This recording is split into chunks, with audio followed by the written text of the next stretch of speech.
Londres, sous un voile de brume épaisse, semblait murmurer des secrets. Hercule Poirot, dans son appartement impeccablement rangé de Whitehaven Mansions, sirotait un chocolat chaud, ses moustaches frémissant d'anticipation. Une lettre anonyme, arrivée ce matin, l'avait intrigué. Des mots énigmatiques promettaient une révélation sur une organisation criminelle internationale, les Quatre Grands. Poirot, avec son flair pour l'extraordinaire, ne pouvait ignorer cet appel. Il convoqua son fidèle ami, le capitaine Hastings, pour discuter de cette missive mystérieuse. « Mon cher Hastings », déclara-t-il, ses yeux pétillants de curiosité, « nous sommes à l'aube d'une affaire qui défiera l'ordre même du monde. » Hastings, perplexe mais enthousiaste, acquiesça, prêt à plonger dans l'inconnu. La lettre, rédigée d'une main précise, mentionnait un rendez-vous dans un entrepôt désaffecté près des docks. Poirot, ajustant son chapeau melon, décida de s'y rendre, non sans précaution. La nuit était froide, et les pavés glissants des ruelles luisaient sous les réverbères. Arrivé au lieu indiqué, il perçut un murmure, comme un complot, chuchoté dans l'ombre. Une silhouette masquée apparut brièvement, laissant tomber un carnet avant de s'évanouir dans la brume. Poirot, ramassant l'objet, y découvrit des symboles cryptiques et des noms codés. « C'est un défi à mon génie », murmura-t-il, son esprit déjà en ébullition. De retour à son appartement, Poirot passa la nuit à déchiffrer le carnet. Chaque page révélait une structure complexe, une toile d'araignée criminelle reliant des continents. Les Quatre Grands, semble-t-il, étaient quatre figures insaisissables, des cerveaux du crime orchestrant des méfaits à l'échelle mondiale. Les individus Hastings sont des titans de l'ombre, expliqua-t-il son ton grave. Ils manipulent les ficelles du chaos. Hastings, impressionné, proposa d'alerter Scotland Yard, mais Poirot secoua la tête. Non, mon ami, ceci exige la finesse de Poirot. Le lendemain, Poirot contacta un vieil informateur, un ancien espion français nommé Duval. Dans un café discret de Soho, Duval, nerveux, révéla des rumeurs sur une femme énigmatique, surnommée la reine du crime, l'une des quatre. « Elle est insaisissable, monsieur Poirot », chuchota-t-il, jetant des regards furtifs. Poirot, impassible, nota chaque détail, son esprit classant les informations comme un archiviste. « Merci, Duval. Vos paroles sont des perles dans le collier de la vérité, » dit-il, congédiant l'homme avec un sourire courtois. L'enquête débutait à peine, mais Poirot sentait le poids de l'adversité. Les Quatre Grands n'étaient pas de simples criminels. Ils étaient une hydre, chaque tête plus redoutable que la précédente. Il résolut de poursuivre ses recherches en secret, évitant les autorités pour l'instant. « Hastings, » dit-il, posant une main sur l'épaule de son ami, « nous devons être des ombres parmi les ombres. » Hastings hocha la tête, déterminé à suivre Poirot dans cette croisade contre l'invisible. Le carnet, bien que partiellement déchiffré, indiquait un lien avec une banque suisse. Poirot, toujours méthodique, prépara un voyage à Genève. « Les finances, mon cher Hastings, sont le sang du crime, » expliqua-t-il, pliant soigneusement ses vêtements dans une valise. La perspective d'un affrontement intellectuel avec des adversaires de cette envergure excitait Poirot. « Nous partons pour la Suisse, où les secrets dorment dans des coffres d'acier, » annonça-t-il, un éclat de défi dans les yeux. Avant de quitter Londres, Poirot reçut une seconde lettre, cette fois glissée sous sa porte. Elle contenait une menace voilée. « Cessez vos investigations ou votre génie s'éteindra. » Loin d'être intimidé, Poirot sourit. « Ils me craignent déjà, Hastings, » dit-il, froissant la note. Et c'est leur première erreur. Avec cette assurance, il s'engagea dans la bataille, prêt à démasquer les Quatre Grands, coûte que coûte. Ainsi commença l'aventure, un jeu d'échecs où Poirot, avec ses petites cellules grises, affrontaient des adversaires sans visage. La brume de Londres, comme un rideau de théâtre, s'était levée sur un drame d'intrigue et de danger. « Allons, Hastings », conclut Poirot, éteignant la lumière de son bureau. « Le monde attend la justice, et Hercule Poirot ne le décevra pas. » À Genève, l'air frais des Alpes caressait les rues impeccables. Poirot, vêtu d'un manteau impeccablement coupé, observait la façade austère de la banque helvétique. « Les secrets, Hastings, se cachent dans les chiffres », murmura-t-il, entrant avec l'assurance d'un homme habitué aux portes closes. Il avait pris rendez-vous sous un faux nom, se présentant comme un investisseur belge. Le directeur, un homme austère nommé R. Muller, l'accueillit avec une politesse distante. « Monsieur Dubois, en quoi puis-je vous aider ?» demanda-t-il. Poirot, avec un sourire désarmant, orienta la conversation vers des comptes anonymes. Usant de son charme, Poirot obtint un aperçu des registres. Un compte lié à un pseudonyme attira son attention. Des transactions massives vers des destinations obscures. « Intéressant », murmura-t-il, mémorisant les détails. Muller, sentant une curiosité excessive, devint méfiant. « Ces informations sont confidentielles », dit-il sèchement. Poirot, imperturbable, s'excusa avec une courtoisie exquise. « Bien sûr, Herr Muller. Je ne fais que m'émerveiller de votre efficacité, répondit-il, quittant le bureau. De retour à l'hôtel, Poirot analysa les informations. Les transactions menaient à Shanghai, Buenos Aires et Le Caire. Les 4 grands opèrent comme une symphonie mondiale, expliqua-t-il à Hastings, traçant des lignes sur une carte. Chaque ville semblait un nœud dans leur réseau. Hastings, impressionné par la portée de l'organisation, demanda « Comment les arrêter, Poirot ?» Celui-ci, tapotant son front, répondit « Avec l'ordre et la méthode, mon ami. » Poirot décida de suivre la piste de Shanghai. Avant de partir, il envoya un télégramme codé à un contact à Interpol, un certain inspecteur Giraud. Giraud, bien que pompeux, a ses usages, confia-t-il à Hastings avec un sourire narquois. La réponse arriva rapidement, confirmant des activités suspectes dans le port de Shanghai. « Nous devons être prudents », avertit Poirot. « Les 4 grands ont des yeux partout. » Le voyage vers l'Orient fut long, mais Poirot resta alerte, étudiant le carnet crypté. Une page mentionnait un symbole récurrent. Un dragon enroulé autour d'un globe. « Un emblème, peut-être » murmura-t-il, esquissant le dessin. Hastings, observant par-dessus son épaule, s'étonna. « Cela semble presque mythologique. » Poirot hocha la tête. Le crime, Hastings, aime se draper de grandeur. À Shanghai, la ville pulsait d'énergie. Les rues grouillaient de marchands et de rickshaws, et l'odeur d'épices flottait dans l'air. Poirot, toujours élégant, se fondit dans la foule, cherchant un contact local, un négociant nommé Li Wei. Dans un salon de thé discret, Li Wei révéla des rumeurs sur un mystérieux financier. Le second des 4, connu sous le nom de « l'homme aux 1000 visages », il change d'identité comme un caméléon, murmura Li Wei. Poirot, remerciant son informateur, sentit l'étau se resserrer. Une embuscade les attendait à la sortie. Des hommes armés surgirent, mais Poirot, avec une agilité surprenante, guida Hastings dans une ruelle. « Vite, mon ami !» cria-t-il, esquivant une lame. Ils échappèrent de justesse, mais l'incident confirma les soupçons de Poirot. « Ils savent que nous sommes ici, » dit-il, essoufflé mais déterminé. « Et cela, Hastings, est une invitation à continuer. » De retour à leur hôtel, Poirot reçut un message de Giraud.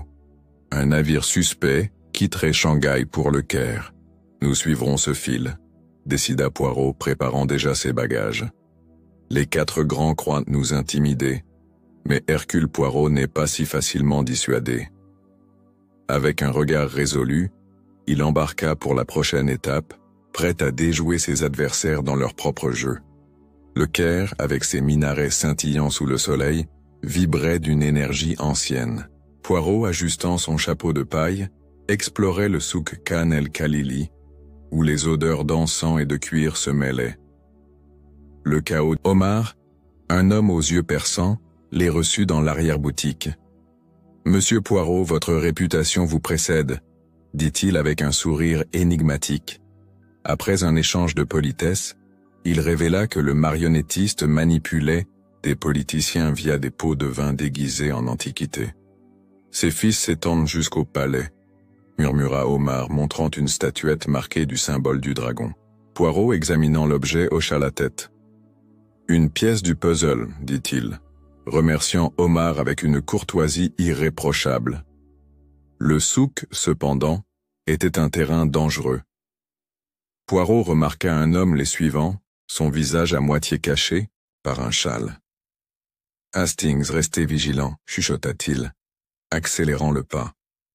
Une course-poursuite s'engagea dans les ruelles étroites, les étals renversés dans leur sillage. Poirot, avec une ruse inattendue, guida leur poursuivant dans une impasse où il disparut. « Il nous teste », conclut-il, reprenant son souffle. De retour à leur hôtel, Poirot analysa la statuette. Une inscription cryptée, à peine visible, mentionnait Buenos Aires. « Le dernier des 4 se cache peut-être là-bas », murmura-t-il, traçant un plan. Hastings, inquiet, demanda « Et si c'est un piège ?» Poirot sourit. « Alors, mon ami, nous transformerons leur piège en triomphe. » Il envoya un message à Giraud, demandant des informations sur les réseaux criminels argentins. La nuit suivante, un incident alarma Poirot. Une explosion secoua un entrepôt près du Nil, où des artefacts illégaux étaient déstockés. Le marionnettiste efface ses traces, dit-il, observant les flammes depuis leur balcon. Il résolut de quitter le Caire rapidement, craignant une nouvelle attaque. « Nous devons rester un pas devant eux », déclara-t-il, préparant leur départ. Avant de partir, Poirot rencontra une danseuse égyptienne, Amina, qui avait entendu des rumeurs sur une réunion secrète à Buenos Aires. « Soyez prudent, monsieur Poirot », murmura-t-elle, ses yeux pleins d'inquiétude. Poirot, touchant son chapeau, répondit « La prudence est ma fidèle compagne, mademoiselle. » Avec ces informations, il embarqua pour l'Amérique du Sud, déterminé à affronter le dernier des 4. Le voyage fut marqué par une tension croissante. Poirot, étudiant ses notes, sentit l'étau se resserrer autour des 4 grands. « Ils sont puissants, mais pas invincibles », confia-t-il à Hastings. Le symbole du dragon, omniprésent, semblait les narguer. « Ce n'est qu'une question de temps », murmura Poirot, ses doigts caressant sa moustache. À l'approche de Buenos Aires, Poirot reçut une nouvelle menace, glissée dans ses bagages. « Votre quête s'achève ici. » Loin de se décourager, il sourit. « Il sous-estime Hercule. »« Poirot, » dit-il, jetant la note. « Allons, Hastings, le rideau se lève sur l'acte final. » Avec cette assurance, il se prépara à pénétrer le cœur du mystère, prêt à démasquer ses ennemis. Buenos Aires, avec ses boulevards élégants et ses tangos mélancoliques, accueillit Poirot sous un ciel d'azur. Une ville de passion et de secret, observa-t-il descendant du bateau. Il cherchait le 4e des 4 surnommé l'architecte, un maître des plans machiavéliques.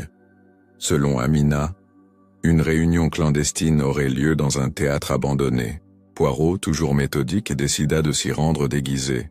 « Les masques, Hastings, révèlent autant qu'ils cachent, » dit-il, ajustant une fausse barbe. Le théâtre, plongé dans l'obscurité, exsudait une aura de mystère. Poirot, se glissant dans les coulisses, surprit une conversation entre des hommes masqués. L'un d'eux, à la voix autoritaire, mentionna un grand projet visant à déstabiliser les gouvernements. « L'architecte, sans doute », murmura Poirot, notant chaque mot. Hastings, nerveux, chuchota. « Et si nous sommes découverts ?» Poirot, imperturbable, répondit « Alors, mon ami, nous jouerons notre propre pièce. » L'infiltration fut un succès, mais un garde repéra Hastings. Une poursuite s'engagea dans les couloirs poussiéreux du théâtre. Poirot, avec une agilité surprenante, guida son ami vers une sortie dérobée. « Vite, Hastings !» cria-t-il, refermant une porte derrière eux. Ils échappèrent de justesse, mais Poirot avait mémorisé un nom, Don Esteban, un magnate local lié à l'architecte. « Un fil de plus à tirer », dit-il, reprenant son souffle. De retour à leur hôtel, Poirot enquêta sur Don Esteban. Les archives locales révélaient un homme influent, propriétaire de plusieurs entreprises. Un paravent parfait pour le crime, observa Poirot, croisant les bras. Il décida de s'introduire à une réception donnée par Esteban, sous le prétexte d'être un collectionneur d'art. « L'élégance, Hastings, est une arme redoutable, » dit-il, ajustant son nœud papillon. La réception dans une villa somptueuse grouillait de notables. Poirot, charmeur, s'approcha d'Esteban, un homme charismatique mais froid. « Monsieur, votre goût pour l'art est exquis, » dit Poirot, sondant son hôte. Esteban, méfiant, répondit évasivement. Un détail attira l'attention de Poirot, une bague ornée du symbole du dragon. « Intéressant, » murmura-t-il, feignant l'admiration. La soirée fut interrompue par un incident. Un homme, visiblement ivre, accusa Esteban de corruption. La sécurité l'expulsa, mais Poirot nota son nom. Carlos Rivera. Le lendemain, il retrouva Rivera dans un café miteux. « Esteban est un monstre », murmura Rivera, effrayé. Il révéla que l'architecte planifiait un coup d'État. Poirot, remerciant Rivera, sentit la vérité se rapprocher. « Nous sommes proches, Hastings », dit-il, ses yeux brillants. Avant de quitter Buenos Aires, Poirot reçut une invitation anonyme à un rendez-vous dans un parc. Prudent, il s'y rendit armé de son seul esprit. Une femme, voilée, lui tendit un dossier. « Ceci est tout ce que vous devez savoir », murmura-t-elle avant de disparaître. Le dossier contenait des plans détaillés du grand projet. « Enfin, » dit Poirot, triomphant, « les 4 grands se dévoilent. Le retour à Londres fut décidé dans l'urgence. Nous devons frapper avant qu'ils ne frappent, » déclara Poirot, étudiant le dossier. Les plans révélaient une conspiration mondiale impliquant des assassinats ciblés. « Hastings, » dit-il, posant une main sur son épaule. « L'heure est grave, mais Hercule Poirot est prêt. » Avec cette résolution, il s'engagea dans la phase finale de son enquête. Londres, sous une pluie battante, semblait accueillir Poirot comme un vieil ami. De retour à Whitehaven Mansion, il étala le dossier sur son bureau, ses petites cellules grises en pleine effervescence. « Les 4 grands visent le chaos global », expliqua-t-il à Hastings, montrant des diagrammes complexes. Chaque cible, des diplomates aux industriels, était un pion dans leur jeu. « Nous devons les arrêter », déclara-t-il, son ton ferme. Poirot convoqua une réunion avec Giraud et un agent de Scotland Yard, l'inspecteur Japp. Dans un salon discret, il exposa ses découvertes. « Messieurs, » commença-t-il, ses mains jointes, « nous faisons face à une menace sans précédent. » Japp, sceptique, demanda des preuves concrètes. Poirot, avec un sourire, présenta le dossier. « Voici leur plan, clair comme le cristal, » dit-il. Giraud, impressionné, la reine du crime, identifiée comme une aristocrate nommée Lady Verinder, fut la première cible. Poirot, déguisé en journaliste, s'introduisit à une de ses soirées. « Madame, votre charme est légendaire, » dit-il, sondant ses réactions. Lady Verinder, froide mais polie, ne trahit rien. Pourtant, un télégramme intercepté confirma ses liens avec les 4. « Elle est habile, mais pas assez, » murmura Poirot, quittant la soirée. L'homme aux 1000 visages, un maître du déguisement, fut plus difficile à localiser. Poirot, suivant une piste, le traqua jusqu'à un club privé. En observant depuis une alcôve, il reconnut un homme, changeant subtilement de posture. « C'est lui », chuchota-t-il à Hastings. Une confrontation discrète révéla son identité. Un diplomate nommé Victor Stahl.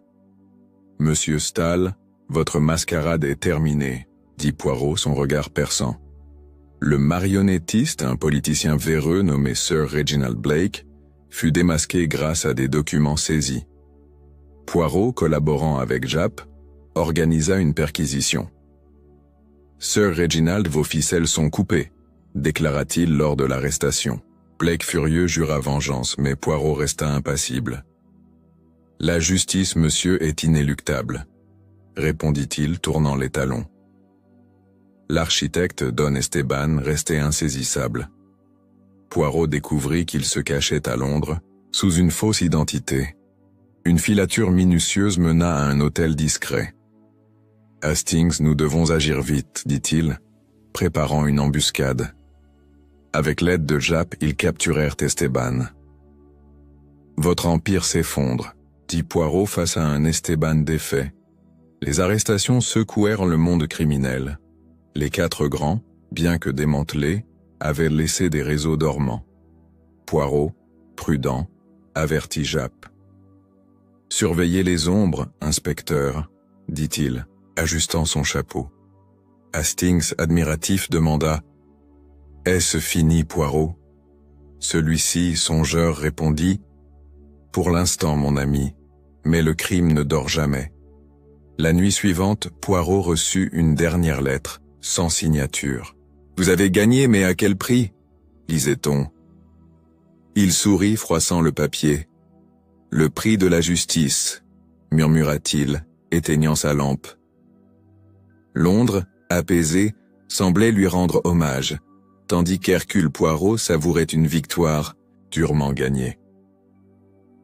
Malgré les arrestations, Poirot restait vigilant. Les 4 grands étaient des titans, mais leurs disciples rôdent encore, confia-t-il à Hastings, scrutant les journaux. Une série de vols audacieux à Paris attira son attention. « Cela porte leur marque », murmura-t-il, décidant de traverser la Manche. « Allons, Hastings, Paris nous appelle », dit-il, son ton empreint de détermination. À Paris, l'élégance des boulevards contrastait avec la tension de l'enquête. Poirot rencontra un vieil ami, le détective français Dubois, dans un café près de la Seine. « Hercule, ces vols sont orchestrés par un réseau souterrain », expliqua Dubois, montrant des rapports. Poirot, analysant les détails, reconnut le modus operandi des 4. « Ils renaissent de leurs cendres », dit-il, fronçant les sourcils. Une piste mena à un joaillier véreux, Monsieur Lefebvre. Poirot, se faisant passer pour un client, visita sa boutique. « Vos pierres sont magnifiques », dit-il, observant Lefebvre. Un faux pas du joaillier trahit son implication. « Monsieur Lefebvre, vos secrets brillent plus que vos diamants », déclara Poirot, quittant la boutique avec de nouvelles informations. TKK, vol, découvrit Poirot, finançait une opération clandestine à Vienne. Les 4 grands ont laissé un héritage empoisonné, expliqua-t-il à Hastings, préparant un voyage. À Vienne, il infiltra un bal masqué où un contact anonyme promit des révélations. « Soyez prudent, monsieur Poirot », murmura le contact, glissant un papier dans sa poche. Le message indiquait un entrepôt. L'entrepôt, sombre et silencieux, était un piège. Des hommes armés surgirent, mais Poirot, anticipant le danger, avait alerté Dubois. Une descente de police sauva la situation. « Messieurs, votre manque d'imagination est décevant », dit Poirot aux assaillants capturés. Les interrogatoires révélèrent un chef local, un ancien lieutenant des 4. Le lieutenant, un homme nommé Klaus, tenta de négocier. « Vous ne comprenez pas leur pouvoir, dit-il désespéré. » Poirot, impassible, répondit « Leur pouvoir s'effrite face à la logique. » Klaus révéla un complot visant à saboter une conférence diplomatique. « Intéressant, » murmura Poirot, transmettant l'information à Interpol. La conférence fut sécurisée, mais Poirot savait que d'autres menaces persistaient. « Hastings, nous devons couper les derniers fils, » dit-il, étudiant une carte. Une piste menait à Istanbul, où un marché noir prospérait. « Le crime, mon ami, est un hydre tenace, » observa-t-il, embarquant pour la Turquie. À Istanbul, Poirot sentit la fin approcher. « Les 4 grands sont vaincus, mais leur ombre s'attarde, » dit-il, fermant son carnet.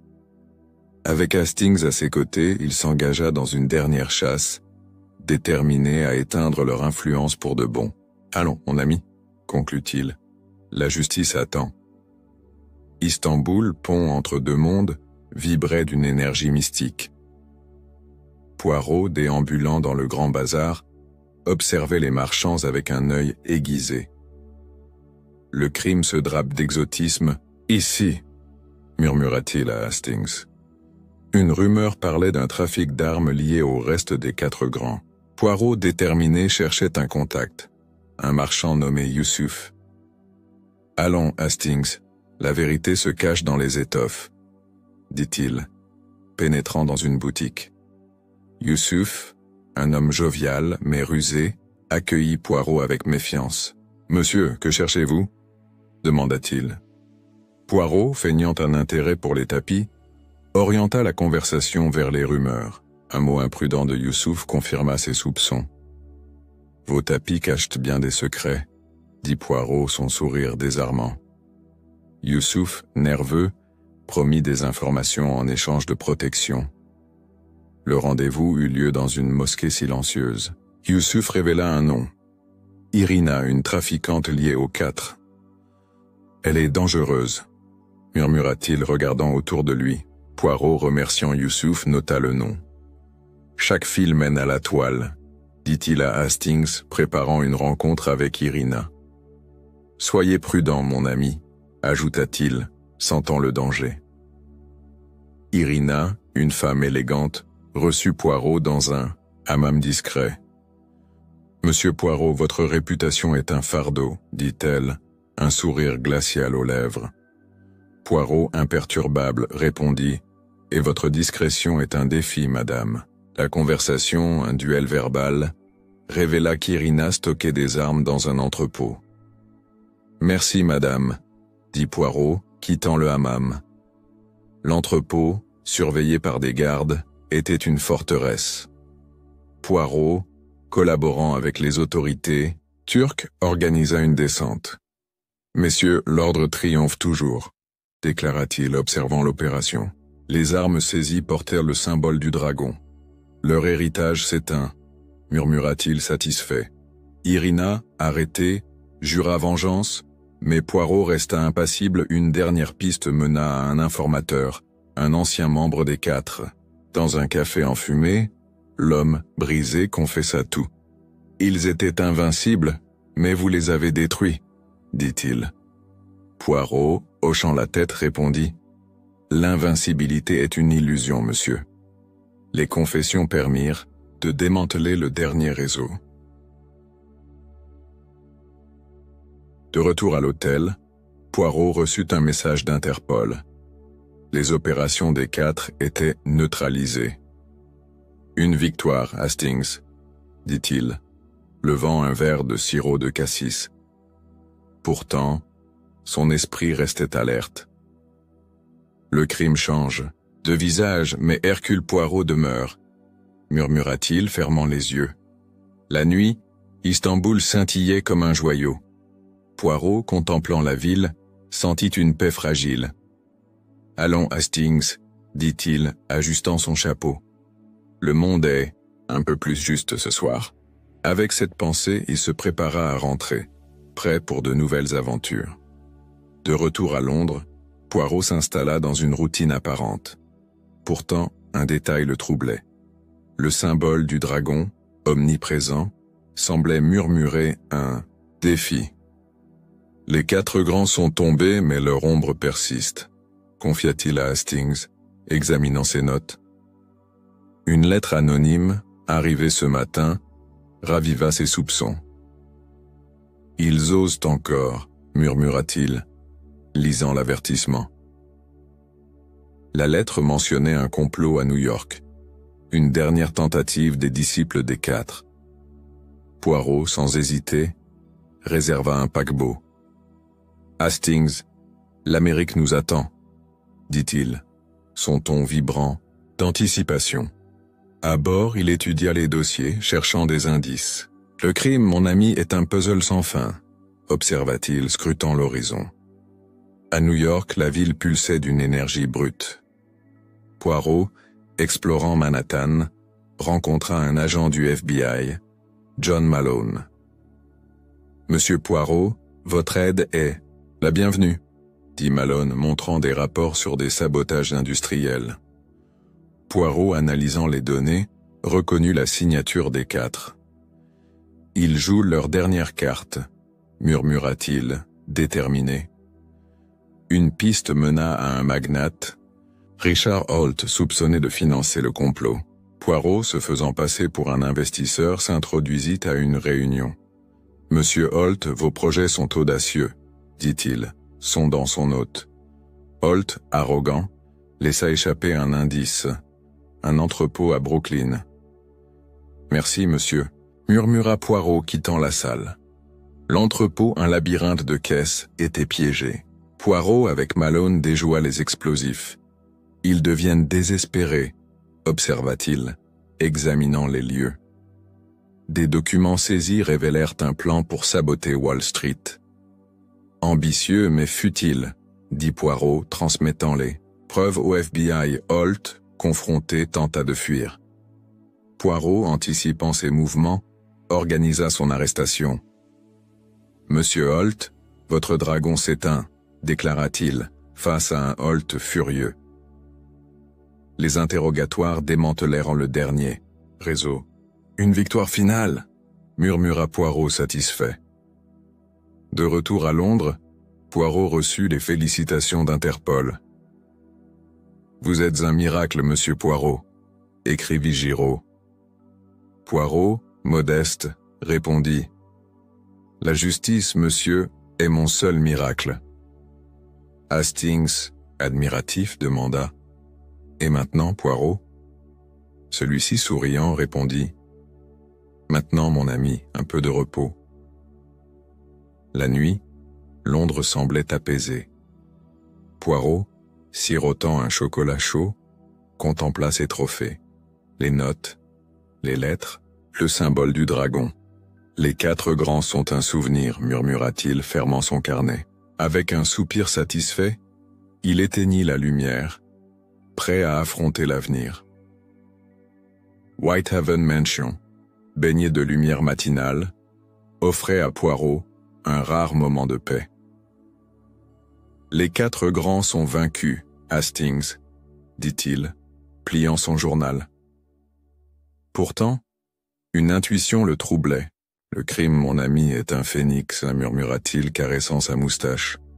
Une invitation à un gala diplomatique reçu ce matin l'intrigua. « Allons-y, » décida-t-il, sentant un mystère. Le gala, dans un hôtel somptueux, réunissait l'élite mondiale. Poirot, élégant dans son smoking, observa les invités. « Les masques ici sont métaphoriques, » chuchota-t-il à Hastings. Une femme, Lady Eleanor, attira son attention. Ses manières, trop parfaites, trahissaient une tension. « Madame, votre grâce est captivante, » dit-il, sondant ses réactions. Lady Eleanor, habile, répondit avec charme. Pourtant, un regard furtif vers un homme en retrait alerta Poirot. « Un complot, peut-être » murmura-t-il, suivant l'homme discrètement. L'individu, un attaché, nommé Petrov, disparut dans une salle privée. Poirot, patient, attendit. « La patience, Hastings, est une arme, » dit-il, notant chaque détail. Un microfilm trouvé dans une plante confirma ses soupçons. « Des secrets d'État » murmura-t-il, analysant le contenu. Le microfilm mentionnait une opération clandestine, sans lien direct avec les quatre. Un nouveau joueur peut-être, observa-t-il, transmettant l'information à Japp. Inspecteur, surveillez Petrov, dit-il, son ton grave. Petrov, interrogé, nia tout. Poirot, confrontant Lady Eleanor, sentit sa façade craquer. « Madame, vos secrets sont lourds, » dit-il, son regard perçant.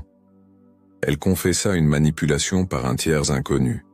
« Il me contrôle, » murmura-t-elle, effrayée. Poirot, compatissant, promit protection. « La vérité, madame, est votre salut, » dit-il.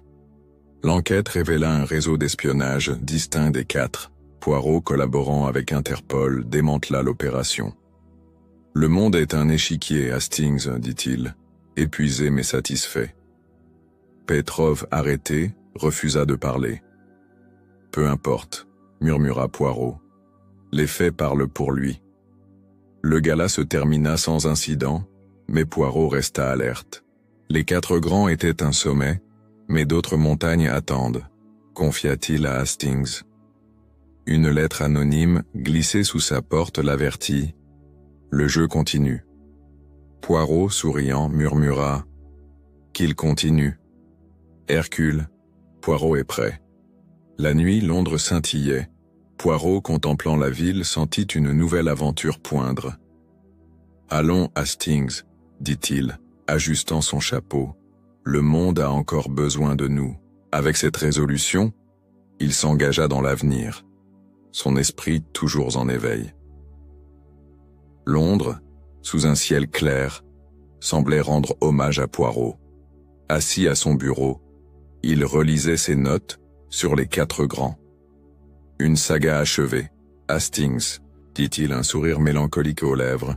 Pourtant, son instinct le poussait à rester vigilant. Le crime, mon ami, est un éternel adversaire, murmura-t-il, rangeant ses dossiers. Une visite de Japp interrompit sa rêverie.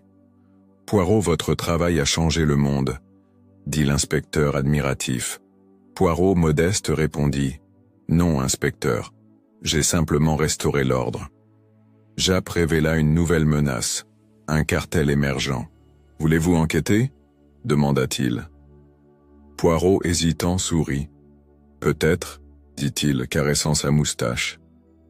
Hastings, fidèle, insista pour une pause. Vous avez gagné, Poirot.